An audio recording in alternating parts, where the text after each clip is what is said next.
Hello and welcome to another episode of PodcastDX, the show that brings you interviews with people just like you, whose lives were forever changed by a medical diagnosis. I'm Lita. I'm Ron. And I'm Polly Pocket. Okay. Collectively, we're the hosts of PodcastDX. Hello. Hi, Brad. This is Lita. How are you? Hi, Lita. I'm fine. Great. Can you hear me okay? Yeah, I can hear you fine. Okay, I'm going to play with the volume over on this end, and I'm going to introduce you to my co-hosts, Jean Marie and Ron. And while you're talking to them for a second, I'm going to keep adjusting these sounds, okay? All right. Hey, Jean. Hi, Brad. How are you? Ron. Good to meet you, Brad. I'm fine. We just arrived back in Southwest Florida after a 9-month trip west of the Mississippi in a 22-foot RV. Oh, so wow. We're back home. That sounds like the makings of a book and a movie. Yeah, that's a long trip. That is a long trip. But at least it was in an RV. That's more comfortable than in a car. We went 25,000 miles, 30-some-odd national parks, 25 state parks. We covered every state west of the Mississippi. Oh, and, my. How long did that take you? 9 months, he said. 9. We just finished up. We left May 30th of last year. We're pulling a 10-foot trailer with a smart car on it. We used it as transportation when we get to. How many people? Just my wife and I is it. We decided that given my condition and the new lease on life that I was given, it's better to check off the bucket list before it gets too late. Absolutely. And get her done. So we got her done. That's good for wonderful. You. I'm so happy to hear that. I don't know. I think I'd rather. Thank you. I think it would have been more exciting to talk to you when you were on the road, but that'll be another show. You'll have to do another trip. You almost did. We probably arranged to do this 3 years from now. My wife is going to be going back to work. Okay. But then when she turned 66 and I turned 70, we're going to do east of the Mississippi. Oh, okay. So, okay. Oh, that's amazing. That's great. So we'll talk to you then. I know my mother, Lita, has Alzheimer's, and so we're very cognizant of having to do things now. And every July from now on, we're doing a trip with the grandkids. And we actually just did a road trip on the East Coast. But not that much. But not oh, that my extensive. God. We're very Nothing jealous. Oh, yeah. We only hit 3 states. Thrilled for you, yes. And we took a... Well, those trips with the grandkids are priceless. One of the reasons we took the trip we just took is because 55 years ago, my parents took us on a whirlwind tour of the West and the California coast and up through Yellowstone and then back to Dayton, Ohio. And what we did is we took my mother's old log and we updated it with this trip. So it was a fascinating trip. Wow, that's amazing. That's is. really amazing. And I'm serious, the makings of a movie. I also use it as a motivator for all the folks that get words in their ears poo-pooing survival of lung transplant and I hear you. quality of life issues with lung transplant and all the negatives that the medical community has a tendency to feed patients regarding transplant. It doesn't give it a fair hearing. I hear you. Which is one of the reasons I'm talking to you all. Right. Let me just introduce Brad. He is a University of Southern Mississippi graduate. He has spent most of his career in executive management in the healthcare manufacturing and retail industries. He's spent almost 20 years as a part-time broadcast disc jockey and is married with 3 children and 3 grandchildren. In 2013, Brad was diagnosed with idiopathic pulmonary fibrosis, and in March 2014, Brad received a lung transplant. Now, we already did our hellos, so we'll just move on from there. So, Ron, why don't you take over? Yeah, thank you, Lita. Brad, earlier we spoke with Cheryl on a previous episode about her experience with idiopathic pulmonary fibrosis. She intimated that there is a vital need for early diagnosis for patients with IPF.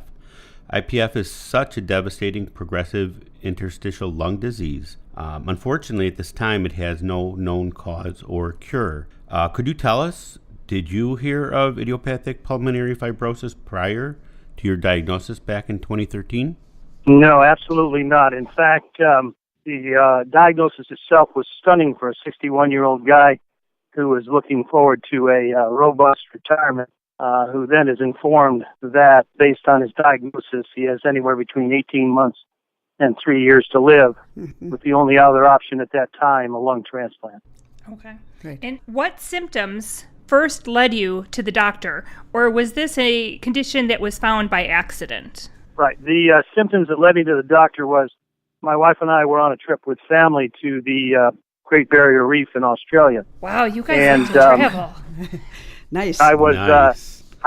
I was trying to scuba dive, skin dive, which is one of my favorite hobbies. Okay. And instead of remaining down for 20 to 30 seconds on a normal snorkel dive, I was coming up within 5 seconds or so. Also, I had a very pronounced cough. Okay. And I thought it was allergies. When I got back to the States, of course, I went to see a physician about those conditions. I thought it was an allergy, so I first went to an allergist. Okay. Okay. So was it difficult to diagnose this, or how long did it actually take you to get a diagnosis finally? Well, for myself, I was extremely blessed. Having mentoring at 2 other pulmonary fibrosis groups, I've begun to realize just how fortunate I was. The doctor that treated me for the allergies noted some problems with the x-ray.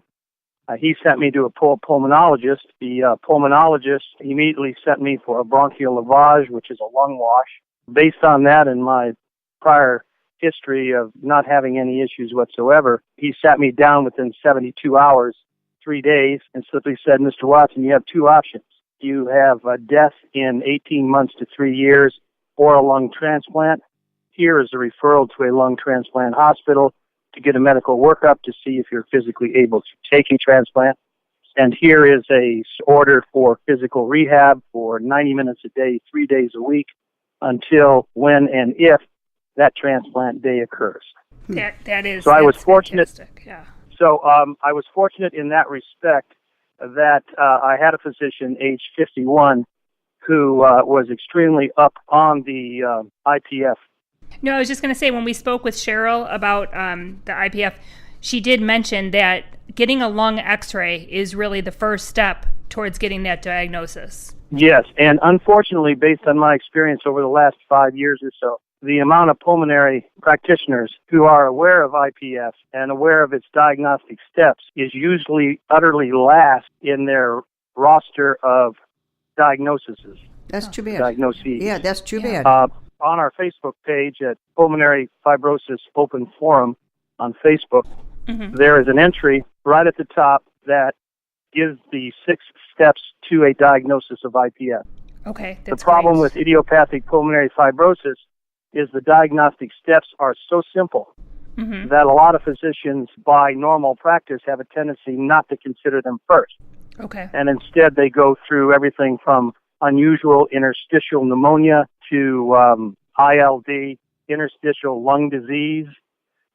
They will go through numerous toxicity tests, and finally they will go with the IPF diagnosis steps, which are on that page. Okay. Fortunately, my physician was aware of those, and he determined right off the bat. Right. And as hindsight did show, one of the reasons that I'm alive today is because I had a physician who almost instantaneously diagnosed what my condition was and set me on the track.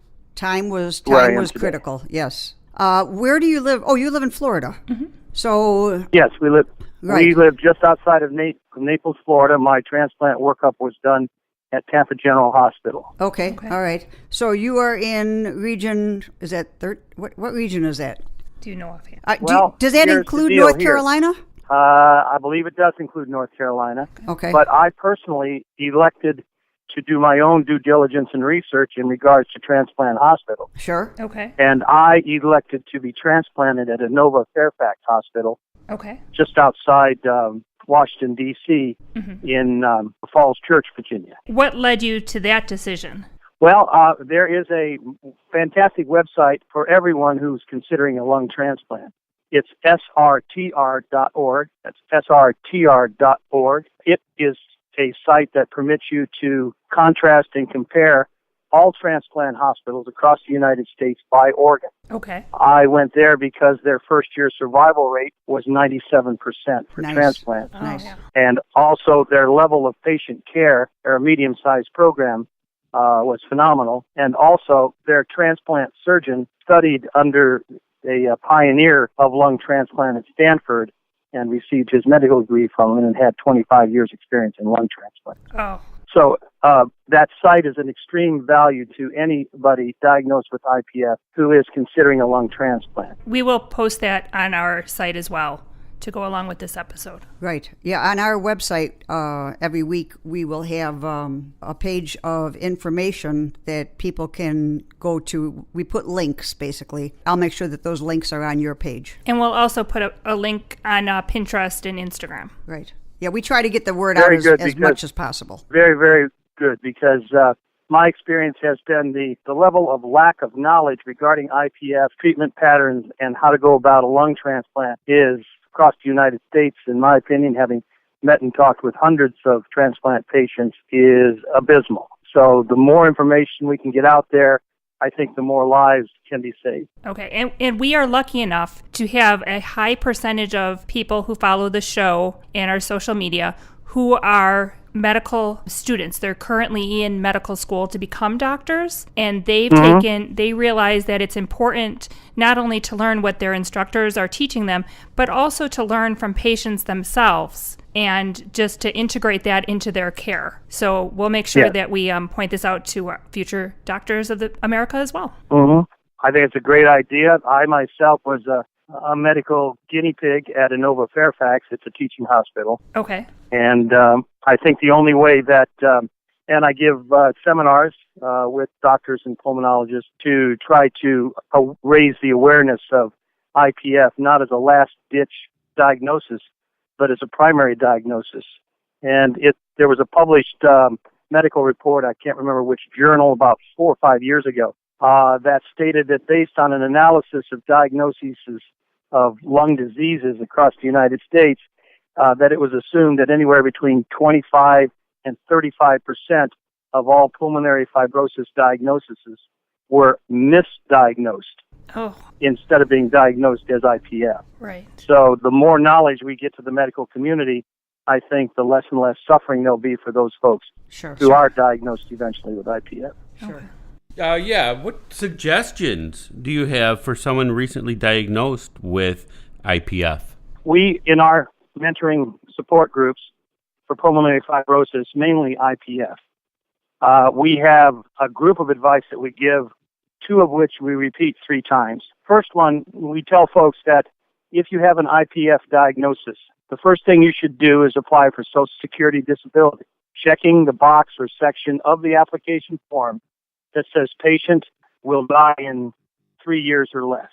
That, ironically enough, speeds up the disability process, and I personally was assigned an individual executive there at Social Security to shepherd my application through, which was approved in 6 weeks, and I received my first disability check 3 months after that. Okay. Then 2 years after the date of application, you are eligible for Medicare, regardless of your status. Age. Okay.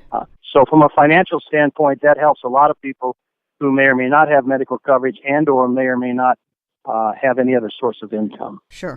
That stated, the second step is they are interchangeable, but we tell everyone, and I urge everyone, is the next step is get on the drugs, get on the drugs, get on the drugs. What drugs? Well, there are 2 main medications that are prescribed to help slow down the progression of idiopathic pulmonary fibrosis. Okay. That is correct. One is Esbriet, and the other one is Ofev. Okay. Now, these drugs work only 40% of the time, meaning that out of 10 patients diagnosed, only 40 will have an efficacy with the drug. The drug does have some side effects, but they are manageable after a period of time. Okay. The last thing we tell the individual is, regardless of what your physician says, regardless of what your family says, the greatest insurance policy you can have with IPF, whether the drugs work or don't, is to be listed in the National Transplant Database for a lung transplant. So we tell them, get on the list, get on the list, get on the list. And as many lists as they can afford to get to, correct? Well, I can go over that if you'd like as far as how that structure actually works. You go to a transplant hospital. Your pulmonologist, if you have one, can give you a referral. But let me be clear, any practicing physician in the United States can give you a referral to a transplant hospital with a diagnosis of IPF.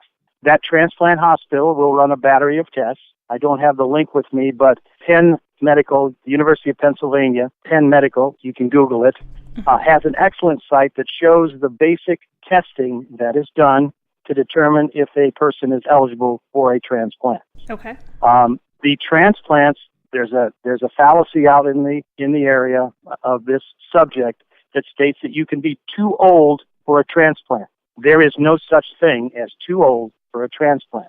There is actual age, chronological age, and there's physiological age. I personally know people who are transplanted with lungs at 70. Okay. But they had the physicality of someone in their early 60s. Right. And life expectancies as they grow. I mean, somebody in their 70s could be, potentially have a long and active life. So, yeah, absolutely. Yes. Thank you.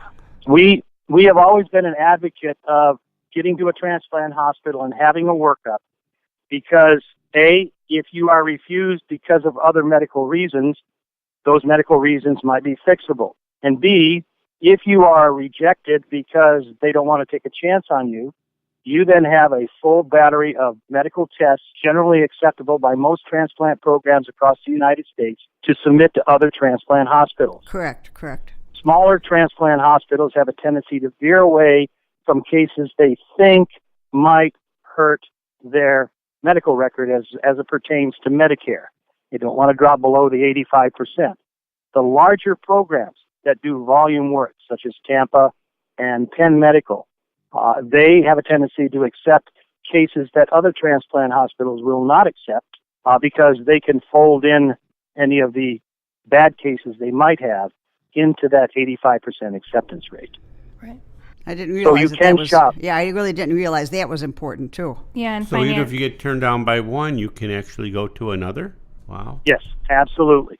And more importantly, to speed the process up, because you walk in with all your testing results. Right.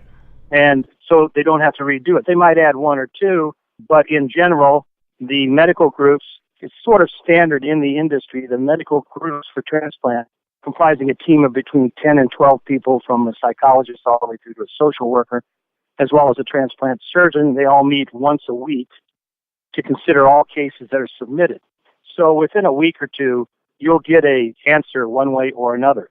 Right. At that juncture, the hospital will then elect to sponsor you, and through that sponsorship will list you on the national database. They will also provide you a lung allocation score called an LAS.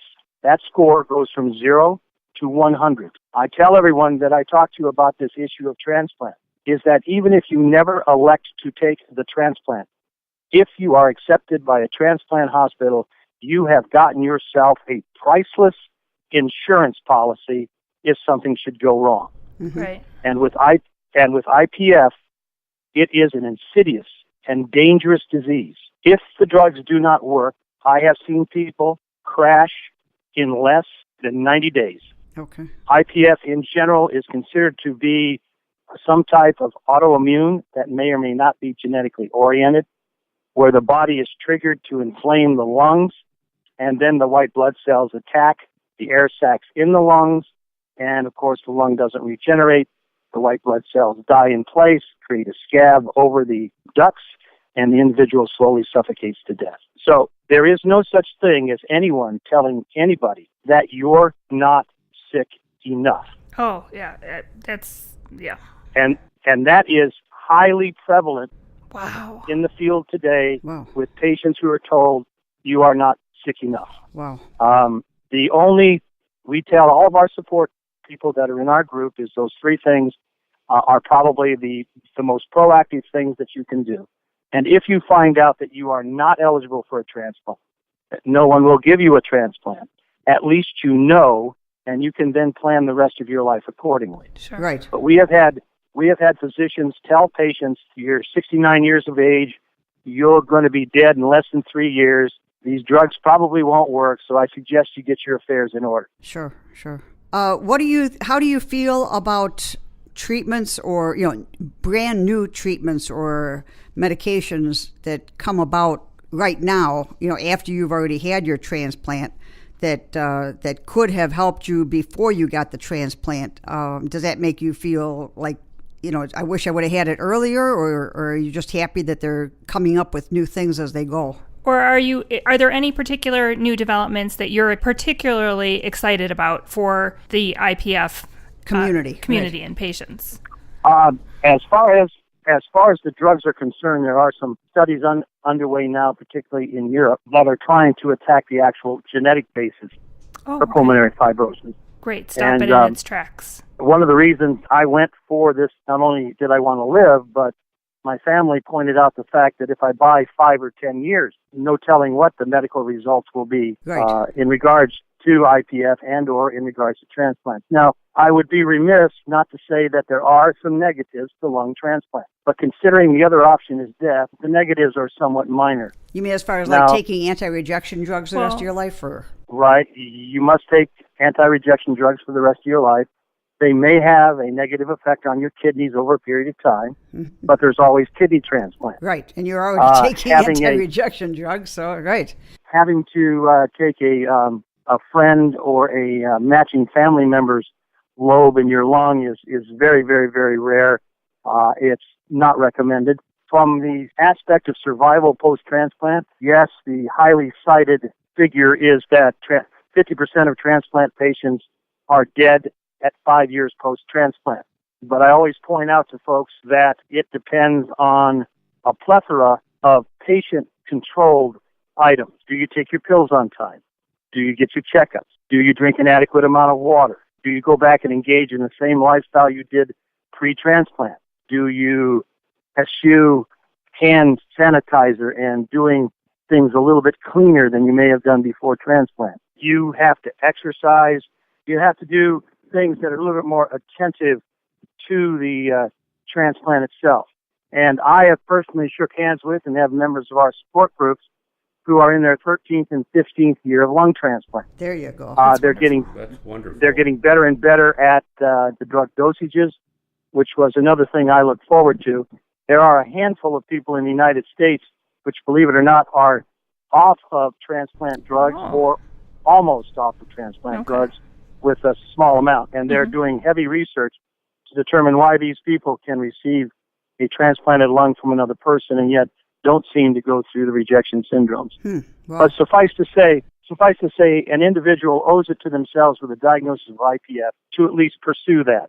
Absolutely. And if they have any doubts whatsoever, a second or third opinion is not shameful. I recommend that they go to a second or third opinion with no test results, no nothing, and have another physician look at it coldly initially with no prior factors to influence their diagnosis. That's a good idea.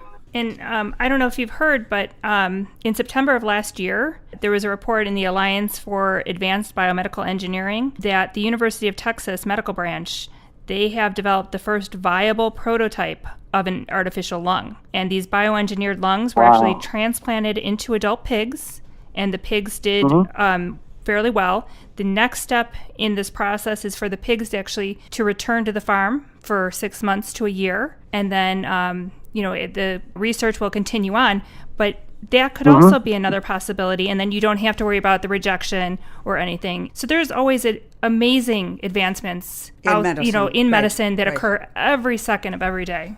I am so glad you brought that up, because in my case, and another reason why one should list early, is I have a B-positive blood type, which is only 12% of the population. Yeah, right. Yeah. Boy, you're lucky. And so the rarer your lung is, the longer it's going to take to find one. Right. Sure. Second of all, if you're a woman, you have a chest size that's usually smaller than a man's. Right. And children now are treated the same and equal as adults in the transplant system. So it's one of the reasons to get there. But back on the discoveries that they had, I'm alive because of little-known procedure that is rarely used on lung transplant patients, and 4 years later, it seems to be used now all over the place. A Stanford graduate in the lung department at my hospital, who just finished his residency, was standing with my wife. They were discussing with a group of doctors about turning me off because I had waited too long and both of my lungs had failed or were failing. And he suggested external oxygenation. The technique is called ECMO,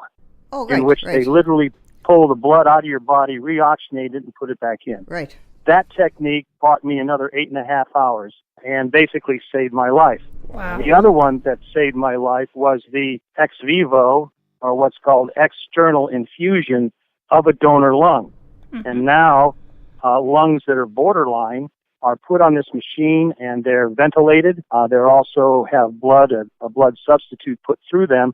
And the lungs that would normally be discarded and not used from a donor can be treated with antibiotics, and lots of conditions can be cleared up so that the lung can become a transplant lung. So this also is an amazing thing that they're doing, not only from an artificial lung standpoint, but the same machine that's used to infuse donor lungs and keep them alive longer is some of the same techniques that the university is using to develop the artificial lung. That's fantastic. So I'm very excited about the future, and I think the purpose of your program, PodcastDX, as well as all the efforts of people who have received lung transplants, it is not something to be terrified of. It is something that one can get some hope from, and it is also something that can extend the quality and quantity of one's life without going into the hopelessness of hoping that the drugs will slow it down long enough. Right. So it is a medical option, and I respect highly all of those people, and I've met a few, who wish not to have transplants. I do sometimes cock my eyebrow when they say they do not want to have transplants that they have never investigated the possibility of and reject it out of hand. Mm-hmm. Right. Some people it's for religious purposes. No, but we did. My great uncle needed this liver transplant, and his daughter, they had the same condition, and he said he did not want that option. He passed away peacefully, but and then he said that he wanted to leave whatever organ was available for him to be available to some other recipient, because he lived his life happily and with no regards to anything, and he enjoyed his life, and he was done, and just give that liver to someone else. And his daughter, who also had a liver disease, ended up going to Duke and getting a liver transplant. And we're eternally grateful for all donors, and we are constantly, at least I am personally, I'm constantly telling people, register to be an organ donor.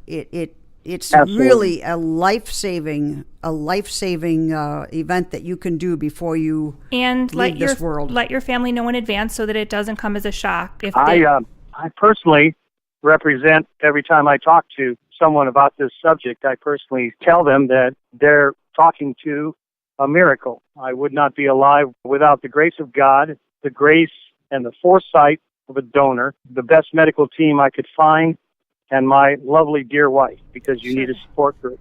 Absolutely. But I get choked up every now and then when I say that, because if you're offered the opportunity, you do have a choice, and as we both talked about, one has to respect the decision of an individual regarding their own life. It's one of the reasons why this country is the best on the planet. So, well, we want to thank you very much for your time, Brad, and for reaching out to us for this interview today. I really am very impressed with your story, and I'm just so happy that you made it back from your long journey safely. And you guys go unpack and rest, and we will talk to you again soon about your next trip. About your next trip and the advancements in this part of medicine. Thank you. Well, I thank you so much for giving me the opportunity to at least get this information out to people. And I invite anyone who is interested to please join our Facebook group. That is Pulmonary Fibrosis Open Forum. You've got about 3 questions you need to answer, but we welcome everybody on the site in order to spread the word that IPS is a disease that you can deal with and in certain cases conquer. Thanks again. Thanks, Brad. Thank you. Have a great day. You too. Bye-bye. Bye-bye. If our listeners, or if you have any questions, comments, or such related to today's show, you can drop us a line at podcastdx@yahoo.com, through our website, podcastdx.com, on Facebook, Twitter, Pinterest, or Instagram. And if you have a moment to spare, please give us a 5-star review wherever you get your podcast. As always, please keep in mind that this podcast is not intended to be a substitute for professional medical advice, diagnosis, or treatment. Always seek the advice of your physician or other qualified healthcare provider with any questions you may have regarding a medical condition or treatment, and before undertaking a new healthcare regime. And never disregard professional medical advice or delay in seeking it because of something you have heard on this podcast. Till next week, I'm back.